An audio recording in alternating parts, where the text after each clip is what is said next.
শুনলাম যে হ্যাঁ না আমার একটু কাজ আছে যাচ্ছে সামনে। হ্যাঁ শুনলাম যে রেল সব কর্মকর্তা কর্মচারীরা বলে সব স্ট্রাইক করেছে।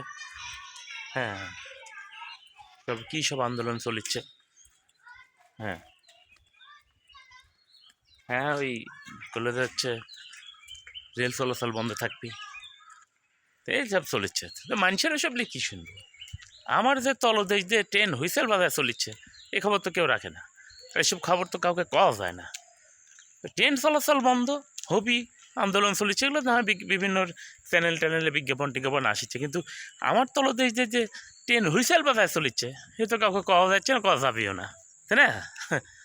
কোথায় যাচ্ছি আপনার পরে এসে কখনই এখনই কওয়া লাগবি?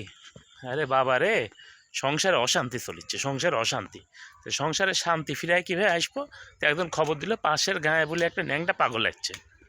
হ্যাঁ, আরে ন্যাংটা পাগল, সে পাগল বলে এখন মনে করেন যে সংসারে সব শান্তি ফিরিয়ে দিচ্ছে। মাল পানি কত নিবি সেটা তো শুনিনি।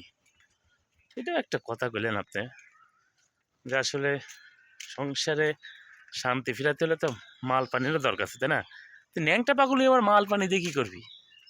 শুনলাম লোকমুখে শুনলাম যে সংসারে শান্তি ফিরে আনিচ্ছে, আমি একটু যাই দেখি যদি ন্যাংটা পাগল কিছু একটা করতে পারে। অনেক কিছু তো করলাম, শান্তির তো দেখা পাচ্ছি না। আর শান্তির বাপ মা পরিবার এগুলো তো দেখা নাই। দেখ যাই একটু যাই দেখি কি হয় না হয়। আর কার তল দেশ দিয়ে ট্রেন যাচ্ছে তো অনেকে কয় না, আমি কইলাম।